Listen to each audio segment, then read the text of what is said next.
बहुत स्वागत है, नंदन आभार है आप सबका एजुकेशन लाभार्थ क्वेश्चन में मैं हर्ष प्रजापति उपस्थित हूँ आप सबके समक्ष अति महत्वपूर्ण जानकारी के संदर्भ में। अगर आपने भी इस वर्ष अपना इलाहाबाद विश्वविद्यालय का एमए एंट्रेंस एग्जाम संस्कृत विषय से भरा तो ये वीडियो आपके लिए है। आपको इसमें A to Z जानकारी मिल जाएगी, हर एक चीज़ मैं बताने वाला हूँ और अगर पूरी वीडियो देखते हैं तो आपको हर एक समस्या का समाधान आपको मिल जाएगा।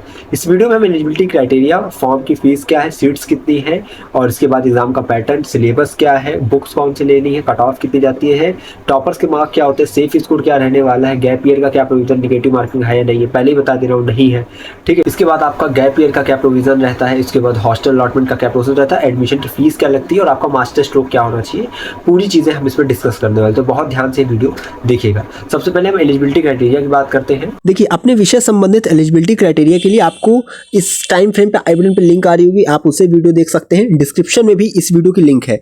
इस वीडियो में मैंने एलिजिबिलिटी क्राइटेरिया पे डिटेल चर्चा कर दी है, ठीक है, कि आपकी एलिजिबिलिटी क्राइटेरिया क्या होगी, ठीक है। हर एक कोर्सेज की इसमें एलिजिबिलिटी क्राइटेरिया मेंशन की गई है, तो आप लोग ये वीडियो जरूर देखिएगा, जिससे कि आप लोग की एलिजिबिलिटी क्राइटेरिया के संदर्भ में जितनी भी क्वेरीज हो उनका सोल्यूशन आपको मिल जाए, ठीक है। डिस्क्रिप्शन में लिंक है एलिजिबिलिटी क्राइटेरिया की वीडियो का, देख लीजिएगा, आई बटन पे भी लिंक आया होगा, जाकर देख लीजिए। अब आपको फॉर्म की फीस बताते हैं। देखिए, जनरल डब्ल्यूएस ओबीसी के लिए 1000 रुपये फीस है, SC ST PH के लिए 500 रुपये फीस है। एप्लीकेशन फॉर्म को अच्छे से मैंने भरकर बताया, आई बटन पर लिंक आ रही होगी, उसको जाकर देख लीजिएगा, स्टेप बाय स्टेप उसमें फॉर्म फिलिंग की वीडियो है, ठीक है। इसके बाद हम बात करते हैं सीट्स की, कि सीट कितनी है।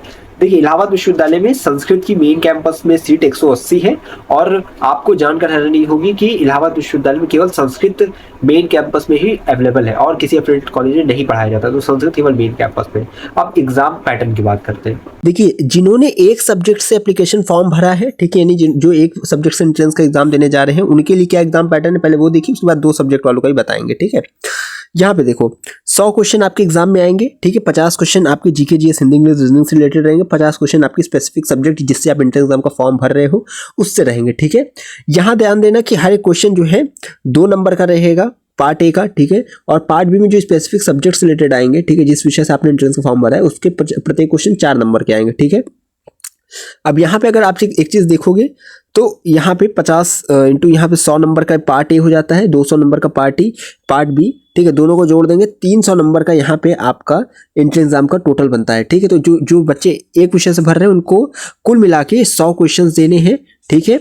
और यहाँ पे 100 क्वेश्चन की आप देख सकते मार्किंग किस प्रकार है कि 50 क्वेश्चन 2 नंबर के रहेंगे और फिर 50 क्वेश्चन 4 नंबर के रहेंगे, तो 200 प्लस 100 यानी कि 300 नंबर का आपका एंट्रेंस एग्जाम रहेगा, ठीक है। तो ये आपका एग्जाम पैटर्न हो गया एक विषय वालों का। इसके बाद जो है जो 2 विषय से देने जा रहे हैं वो ध्यान से देख लें, ठीक है। देखो, जो 2 सब्जेक्ट से भर रहे हैं, यानी आप किसी भी सब्जेक्ट 1 में भी आपने अपना चूज किया, सब्जेक्ट 2 में भी चूज किया है, ठीक है। ग्रेजुएशन में आपने जो 2 सब्जेक्ट रखा है वो दोनों से आप एंट्रेंस एग्जाम का फॉर्म भर रहे हैं, तो आप 150 क्वेश्चन आएगा, ठीक है। 50 क्वेश्चन जीके जीएस वही सेम चीज रहेगा। अब यहाँ 100 क्वेश्चन आते हैं जिसमें सब्जेक्ट 1 से 50 क्वेश्चन, ठीक है।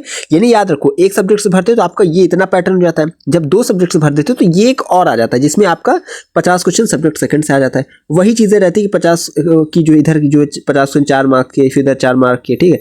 बस ये ध्यान रखना कि यहाँ पे कट ऑफ कैसे बनेगी।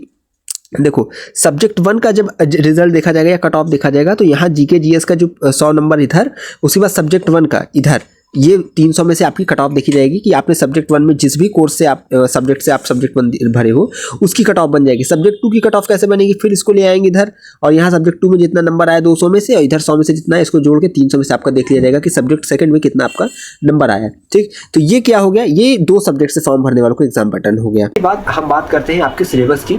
सिलेबस आपको आपकी स्क्रीन पे दिख रहा होगा, ठीक है, तो ये आपका सिलेबस रहेगा। इसके बाद बात करते हैं आपके बुक्स की। बुक्स आपको कौन सी लेनी है। देखिए, ये वाली बुक्स आपको लेनी है, ठीक है, ये प्रकाश पब्लिकेशन के संस्कृत विषय की है और यही एक आती है इलाहाबाद विश्वविद्यालय के एंट्रेंस की संस्कृत की। और इसको खरीदना कहीं नहीं है, आप इसकी PDF जो है फ्री में टेलीग्राम पे जाइए, अपलोड है, ठीक है। इस वीडियो को जस्ट अपलोड होने के बाद इसकी टेलीग्राम पे आपको PDF मिल जाएगी, जाकर उसको डाउनलोड कर लें, अच्छे से पढ़ना, ठीक है।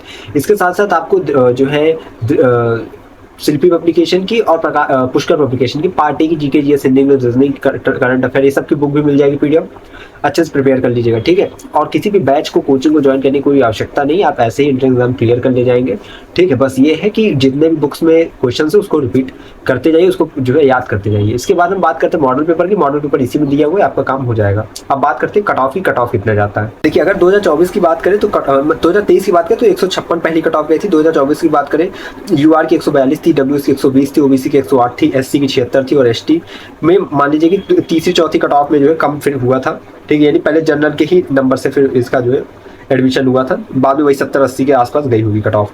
इसके बाद बात करें हाईएस्ट स्कोर की या टॉपर के नंबर की, तो 2024 में जिन्होंने टॉप किया था उनका नंबर 218 था, 2023 में जिसने टॉप किया था उसका नंबर 224 था। इसके बाद हम सेफ स्कोर की बात करते हैं। सेफ स्कोर आपका मतलब मान लीजिए 150 के आसपास है, अगर 150 नंबर है तो आप सेफ है। टारगेट आपको जो है 170 से 180 का रखना चाहिए। इसके बाद देखिए गैप ईयर का बात कर लेते हैं। आपने ग्रेजुएशन के बाद अगर 1 साल का गैप किया तो आपको 5% नंबर डिडक्ट होता है, किसमें से, एंट्रेंस एग्जाम में जितना नंबर पाते हो उसमें। 300 का एंट्रेंस है, 150 पाए हो तो 5% इसमें से कटेगा।